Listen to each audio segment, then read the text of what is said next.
Hello everyone, मैं शिवम द्विवेदी स्वागत करता हूं मैं आप सभी का अपनी इस क्लास में। आज की इस क्लास में हम आपको द्विघात समीकरण के मूलों के लक्षण को बताने वाले हैं। जैसा कि आप लोग जानते हैं कि पिछली कुछ वीडियोस में हमने आपको सूत्र द्वारा समीकरण को हल करना सिखाया है, उसका कॉन्सेप्ट आपको बताया है, साथ ही साथ मूलों के लक्षण और विविधकर को ज्ञात करने का नियम भी बताया है। किस फॉर्मूले द्वारा विविधकर ज्ञात किया जाता है, किस फॉर्मूले द्वारा हम लोग मूलों के लक्षणों को पता करेंगे, कैसे पता करेंगे, इसकी क्या ट्रिक है, ये सब हमने आपको पिछली कुछ वीडियो में बताया है। यदि आपने अभी तक वो वीडियोस नहीं देखी है तो कृपया सबसे पहले वो वीडियो देखें और उसके बाद इस वीडियो को कंटिन्यू करें। हमारे सामने लिखा हुआ है निम्नलिखित समीकरणों के मूलों के लक्षण ज्ञात कीजिए। तो देखिए, ये कुछ क्वेश्चंस हैं जो 6 से लेकर 12 तक आज की इस क्लास में हम आपको बताने वाले हैं। ये क्वेश्चन आपको यहाँ पे नहीं दिख रहे होंगे, इसलिए हम आपको बोर्ड में लिख के बताते हैं। देखिए, पहला क्वेश्चन हमारे सामने लिखा हुआ है। देखिए, ये क्लास आपके लिए बहुत ही ज्यादा इंपॉर्टेंट है, इसलिए इसे अंत तक जरूर देखें। पेपर में एक क्वेश्चन जरूर आता है। देखिए, कुछ कहा नहीं जा सकता कि मैथ में आपके लिए क्या इंपॉर्टेंट और क्या इंपॉर्टेंट नहीं है। बस आपको कॉन्सेप्ट तैयार करना है और साथ ही साथ हम आपसे कहना चाहते हैं कि एक रफ कॉपी ऐसी बनाइए जिसमें आप सारे नियम को लिखते हुए चलिए कि हमें क्या क्या तैयार करना है, किस तरीके के क्वेश्चन को तैयार करना है। ये पहला क्वेश्चन लिखा है और कह रहा है कि मूलों के लक्षण ज्ञात कीजिए। तो देखिए, याद रखिएगा, मूलों के लक्षण हम तभी ज्ञात कर सकते हैं जब हमें विविधकर ज्ञात करना आता है। तो ये कुछ नियम हमने आपको बताए थे, ये कुछ ट्रिक भी बताई थी, इसको मैंने यहाँ पे शॉर्ट में लिख दिया हुआ है। इसे हम समझाएंगे आपको कैसे किया जाएगा। तो देखिए कैसे करेंगे हम लोग। सबसे पहले लिखेंगे, इसकी हम लोग तुलना करेंगे। क्या लिखेंगे? 1/2x² 1/3x प्लस 1 बराबर 0 और इसकी तुलना करेंगे कि तुलना। बहुत ध्यान से देखिएगा, यदि आपको एक क्वेश्चन समझ में आ गया तो सारे क्वेश्चन आप कर लेंगे। हम कोशिश करेंगे कि ये तीनों टाइप आपको बताने की कोशिश यहाँ पे की जाए। तो क्या करेंगे, ये लिखा और इसकी तुलना किससे करेंगे? ax² plus bx plus c बराबर 0 से करेंगे। जब आप इसकी इससे तुलना करेंगे तो आपका a का मान आ जाएगा 1/2। तो हम लोग लिख देंगे यहाँ पे 1/2। उसके बाद b का मान कितना आ जाएगा? b का मान आ जाएगा 1/3 और c का मान कितना आ जाएगा? c का मान कितना आ जाएगा? 1 आ जाएगा। अब आपको करना क्या है? अब आपको विविधकर ज्ञात करना है। देखिए, यहाँ पे आप विविधकर भी ज्ञात करना सीख जाएंगे। विविधकर, उसके बाद विविधकर को क्या बोलते हैं? d बराबर b² माइनस 4ac। तो ये d से प्रेजेंट किया जाता है इसको। तो लिखेंगे b की वैल्यू कितनी है? 1/3 लिखी हुई है और उसके बाद होल स्क्वायर लगाएंगे, -4 लिखा और a का मान कितना लिखा हुआ है? 1/2 लिखा हुआ है और c का मान कितना है? c का मान हमारा है 1। इतना आप ऐसे सारी वैल्यू को यहाँ पे पुट करके लिख देंगे। अब देखिए, 1 का स्क्वायर तो 1 होता है और 3 का स्क्वायर करेंगे तो आपका कितना उत्तर आएगा? 9 आएगा। अब देखिएगा, यहाँ पे ध्यान से आप क्या करते हैं कि इसको गुणा भाग डायरेक्ट कर देंगे गुणा। तो गुणे के साथ साथ देख लीजिएगा कुछ कैंसिल होने वाला है तो बिल्कुल कर दीजिए। 2 × 2 2 2 नहीं 4 आ गया। तो 2 को 1 से गुणा किया 2, फिर 2 को 1 से किया तो कितना आ गया? उत्तर 2 आ गया। अब आपको लासा लेकर इसे हल करना है। जब लासा लिख के करेंगे तो कितना आएगा? 9। 9 × 1 = 9, 1 आया तो 1 लिख दिया जाएगा और यहाँ बटे में 1 लिखा है तो 1 का पहाड़ा पढ़ेंगे तो 9 बार में जाएगा तो कितना आएगा? देखिए 9 आएगा। 9 का 2 से गुणा करेंगे कितना हो जाएगा? 18 हो जाएगा। बहुत ध्यान से देखिएगा कैसे किया। 1 का पहाड़ा पढ़ा कि 9 से ज्यादा ना हो। 9 आया, 9 का 2 से गुणा किया कितना हो गया? 18 हो गया। अब आपको इसको घटाना है। कितना आ गया? 17/9 आ गया। 1 में 18 को जैसे ही घटाया। अब आप बताइए, क्या ये 1 से बड़ा है या फिर 1 से छोटा है? तो आप कहेंगे कि इसका मान, बहुत ध्यान से देखिएगा, इसका मान कैसा आया है? माइनस में आया है।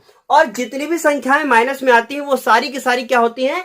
0 से छोटी होती हैं। इसका मतलब b² माइनस 4ac का जो मान आया है वो छोटा आया है। किससे? 0 से छोटा आया है। अब आप यदि पिछली क्लास को आपने देखा है तो वहां पे देखेंगे कि जब भी इसका मान छोटा होता है तो मूल कैसे होंगे। अब वहां से आप मिलाइएगा, लेकिन हम आपको ट्रिक बताते हैं। मैंने कहा था यदि माइनस आए तो कैसे होंगे? काल्पनिक और भिन्न भिन्न होंगे। तो आप यहाँ पे क्या लिख देंगे? आप यहाँ लिख देंगे, अतः समीकरण के मूल कैसे होंगे? काल्पनिक व भिन्न भिन्न होंगे। देखिए, आंसर आपको पीछे कुछ भी लिखा हुआ मिले, लेकिन जरूरी नहीं कि पूरा आंसर मिला हो। आपको बस इतना लिखा हुआ मिल सकता है कि यहाँ पे काल्पनिक हो, लेकिन हम आपको पूरी जो प्रोसेस होती है वो सारी आपको बताएंगे। जल्दी से आप इसकी स्क्रीनशॉट ले लीजिए। करना आपको यही है कि विविधकर निकालना है, और विविधकर निकालने के बाद बहुत ध्यान से देखिएगा, बस ये देखना कि आपका आंसर कैसा आया है। तो इस तरीके से ये पहला क्वेश्चन पूरा हुआ। अब इस क्वेश्चन के बाद हम आपको दूसरा क्वेश्चन बताएंगे। अब ये दूसरा क्वेश्चन हम लोगों के सामने लिखा है जो 7 नंबर का है। कितना लिखा है? 3x² माइनस 4√3x प्लस 4 बराबर क्या लिखा है? 0। हम लोग भी क्या करेंगे, इसकी तुलना करेंगे। तो हम शॉर्ट में आपको बताते हैं, लिख लीजिएगा आप तुलना करके। तो देखिए ए बराबर कितना है? 3 लिखा हुआ है, और बी बराबर कितना लिखा हुआ है? बी बराबर लिखा हुआ है माइनस 4√3, और सी बराबर कितना लिखा हुआ है? सी बराबर लिखा हुआ है 4 लिखा हुआ है। अब आपको करना क्या है? अब आपको किसी भी तरीके से इसका विविधकर निकालना है। तो क्या करना है? विविध कर आपको इसका निकालना है। विविध कर डी बराबर क्या हो जाएगा? b² minus 4ac। अब देखिएगा आप, b का मान कितना है? माइनस 4√3, और उसका क्या कर देंगे? Whole square. और बहुत ध्यान से देखिएगा, फिर 4 लिखेंगे, और a का मान कितना लिखा हुआ है? 3 लिखा है। बहुत आसान होता है, बस आप एक बार कॉन्सेप्ट को समझ जाएं बस। तो इस तरीके से ये लिख दिया गया है। अब देखेंगे आप इसका स्क्वायर हम कैसे करेंगे। देखिए, माइनस के स्क्वायर तो प्लस हो गया, उसके बाद क्या है? 4 का स्क्वायर कितना हो गया? 16 हो गया, गुणे √3 का स्क्वायर करेंगे 3 हो गया। तो इस तरीके से इसका 4 का स्क्वायर 16 और √3 का स्क्वायर 3 आ गया। ये समझ में आ गया होगा। अब इसको गुणा करेंगे, 4 × 12, और 12 को 4 से करेंगे तो कितना हो जाएगा? 12 चौको 48 हो जाएगा। उसके बाद 16 × 48 हो गया, और माइनस कितना हो गया? 48। तो बताइए कितना आ गया? उत्तर 0 आ गया। आपको बताया गया था यदि आंसर 0 आता है तो मूल कैसे होंगे? वास्तविक व समान होंगे। आप क्या लिख देंगे? अतः समीकरण, बहुत आसान है, अतः समीकरण के मूल वास्तविक व क्या होंगे? समान होंगे। 3 केस हमने आपको बताए थे। एक आंसर प्लस आए तब, 0 आए तब, और माइनस में आए तब। ये तीनों बस आपको याद रखना है, और उसके बाद क्वेश्चन को हल कर देना है। क्या लिखा है? समीकरण के मूल वास्तविक व क्या होंगे? समान होंगे। जब 0 आएगा तो क्या होगा? समान होंगे, समान होंगे। अब इसी प्रकार आपको 8 नंबर क्वेश्चन करना है। यहां भी आप तुलना करेंगे, और जैसे ही आप तुलना करेंगे तो ए बराबर कितना आ जाएगा? ए बराबर आ जाएगा आपका, ए बराबर कितना हुआ? ए बराबर हुआ हमारा 4। तो ए बराबर कितना लिख देंगे? 4। बी बराबर कितना हुआ? बी बराबर हो गया 12, और सी बराबर कितना हो गया? सी बराबर हो गया 9। अब क्या लिखेंगे आप? लिखेंगे विविध कर। अंग्रेजी में से किससे लिखते हैं? डिस्क्रीमेंट बोलते हैं। तो क्या है? डी से लिखा जाता है।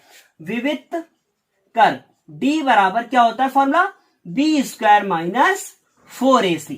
ऐसे लिखेंगे। अब देखिए, b का मान कितना है? 12 का होल स्क्वायर, 4 लिखा गया, और a का मान कितना है? a का मान है 4, और c का मान कितना है? 9। तो 12 का स्क्वायर करेंगे कितना होता है? 12 × 12 144, और देखिए 4 चौको 16, और 16 को जैसे ही 9 से गुणा किया तो 16 9 कितना हो गया? 144। उत्तर कितना आ गया? 0 आ गया। अब 0 आ गया तो क्या लिखना है? अतः समीकरण के मूल वास्तविक व समान होंगे। बस यही वाली लाइन यहाँ पे भी आपको क्या करनी है? लिख देनी। यही वाली लाइन यहाँ पे लिखनी है, बस इतना याद रखना है। अब देखिए, ये क्वेश्चन 7 और 8 में क्या हो गया है? कंप्लीट हो चुका है। अब इसी तरीके से आपको 9 नंबर क्वेश्चन, 10 नंबर क्वेश्चन, 11 और 12 करना है। वो भी हम आपको यहाँ पे बताते हैं। देखिए, देखिएगा जरूर, क्योंकि क्वेश्चन में थोड़ा सा, उन क्वेश्चन में थोड़ा सा कुछ अलग किया गया है। तो अब ऐसे क्या होगा कि अगर कुछ अलग किया गया तो आप कैसे सीखेंगे? इसलिए आपको अंत तक देखना जरूरी है। अब क्वेश्चन नंबर 9, 10 और 11 हम लोगों के सामने लिखा हुआ है। इसी प्रकार इसको भी करेंगे। क्या करेंगे? इसकी तुलना करेंगे। देखिए, आप लिखिएगा जरूर। यदि आप नहीं लिखेंगे ना तो नंबर पेपर में जरूर कटेंगे। तो क्या लिखिएगा? तुलना करने पर a बराबर कितना आया? 7, b बराबर कितना आया? -3। जैसा पहले क्वेश्चन में हमने लिखा था वैसे आप लिख लीजिएगा, और c बराबर कितना आएगा? 2 आएगा। अब आपको करना क्या है? आपको निकालना है इसका क्या? विविध कर। तो आप लिख दीजिए d बराबर b² माइनस 4ac। अब b का मान कितना आ गया? -3 का होल स्क्वायर, माइनस 4 लिखा, a का मान 7 हो गया, और c का मान 2 हो गया। इसी प्रकार जब 3 का स्क्वायर करेंगे कितना होगा? 9, माइनस का तो प्लस ही हो जाएगा, सबको पता है। 7 चौको 28, और 2 से गुणा कर दिया, 28 गुना कितना हो गया? 56। अब आपको पता है कि 9 में से 56 घटाएंगे तो 100% आंसर आपका कैसा आएगा? माइनस में आएगा। तो कितना उत्तर आएगा? इसका उत्तर आएगा -47। अब बताइए कि माइनस में आंसर आया है या प्लस में आया है? तो कहेंगे आप माइनस में आया है, और जैसे ही आपका आंसर माइनस में आएगा आप क्या लिखेंगे? मूल काल्पनिक व भिन्न भिन्न होंगे। कितना आसान है ना? तो क्या किया? अतः समीकरण, पूरी बात लिखिएगा, अतः समीकरण के मूल क्या होंगे, काल्पनिक। मन करे तो बीच बीच में हम गाना भी सुना सकते हैं आप लोगों को।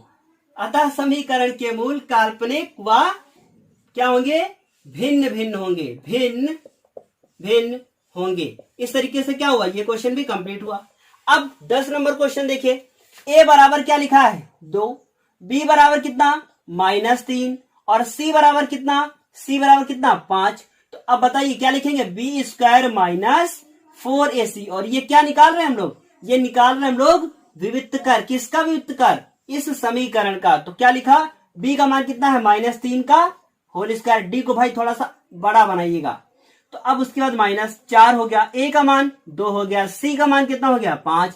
अब देखिए 3 का स्क्वायर क्या 9 और 4 दूनी 8 और 8 5 40। लो भैया फिर माइनस में आया, कितना होगा -31। क्या लिखा जाएगा, अतः समीकरण के मूल काल्पनिक व भिन्न भिन्न होंगे। तो क्या लिखेंगे आप, लिखेंगे अतः समीकरण के मूल काल्पनिक व भिन्न भिन्न होंगे, व भिन्न भिन्न होंगे। इस तरीके से क्या हुआ, ये वाला क्वेश्चन भी कंप्लीट हुआ। अब इस क्वेश्चन को देखिए, क्या करेंगे, तुलना करेंगे। ए बराबर 2, बी बराबर -6, सी बराबर कितना है 3 है। क्या निकालेंगे आप, इसका विविक्तकर। तो क्या लिखेंगे, डी बराबर बी स्क्वायर -4ac और बी का मान कितना है -6 का होल स्क्वायर। 4 लिखा, ए का मान कितना है 2 और सी का मान कितना है 3। 6 का स्क्वायर 36 माइनस का प्लस हो गया, 4 दूनी 8 और 8 त्रिक 24। कितना उत्तर आ गया भाई, उत्तर आ गया हमारा 36 में से जैसे ही 24 को घटाएंगे उत्तर कितना आ जाएगा, उत्तर आ जाएगा 12। तो डी बराबर बताइए प्लस में आया कि माइनस में, आप कहेंगे प्लस में आया, कितनी अच्छी ट्रिक है। तो क्या हो जाएगा, मूल वास्तविक व भिन्न भिन्न होंगे। तो क्या लिखेंगे, मूल वास्तविक व क्या होंगे, भिन्न भिन्न होंगे, भिन्न भिन्न होंगे। इस तरीके से ये भी क्या हो गया, कंप्लीट हो गया। क्वेश्चन नंबर 9, 10, 11 भी कंप्लीट हो गया। अब बात करते हैं क्वेश्चन नंबर 12 की। क्वेश्चन नंबर 12 भी इसी में बता देते हैं ताकि आप बाद में स्क्रीनशॉट ले लें। तो 12 नंबर क्वेश्चन क्या है, 4x² प्लस 3x प्लस 7 बराबर 0। इसको आप लिखेंगे, उसके बाद क्या करेंगे, हल लिखेंगे समीकरण की तुलना ax² plus bx plus c बराबर 0 से करने पर। तो a बराबर कितना आएगा 4 आ जाएगा, b बराबर कितना आ जाएगा 3 आ जाएगा और c बराबर कितना आ जाएगा 7। देखिए हमारी बात को बहुत ध्यान से सुनिएगा क्योंकि हम बहुत कुछ बोलते हुए भी बता जाते हैं आपको। तो क्या है, अब इसका व्युत्क्रम निकालेंगे, d बराबर b² -4ac। अब बताइए b का मान कितना है 3 का होल स्क्वायर -4, a का मान 4, c का मान 7। अब आपको करना क्या है, देखिए 3 के स्क्वायर कितना हो गया, 3 के स्क्वायर हो गया 9 और 4 चुको 16, 16 को 7 से गुणा करेंगे कितना उत्तर आएगा 112। 9 में से 112 को घटाएंगे तो उत्तर कितना आएगा -103 आ जाएगा। तो अब आप देख रहे हैं यहाँ पे कितना उत्तर आ गया -103। अब आप लिखेंगे क्या, इसको यहाँ पे लिखेंगे कि अतः समीकरण के मूल काल्पनिक व भिन्न भिन्न होंगे। यहाँ पे लिखना है, क्यों होंगे, क्योंकि उत्तर हमारा कैसा आया है माइनस में आया है। तो यहाँ पे आप स्वयं लिख लेंगे यही वाली लाइन कि अतः समीकरण के मूल काल्पनिक व भिन्न भिन्न होंगे।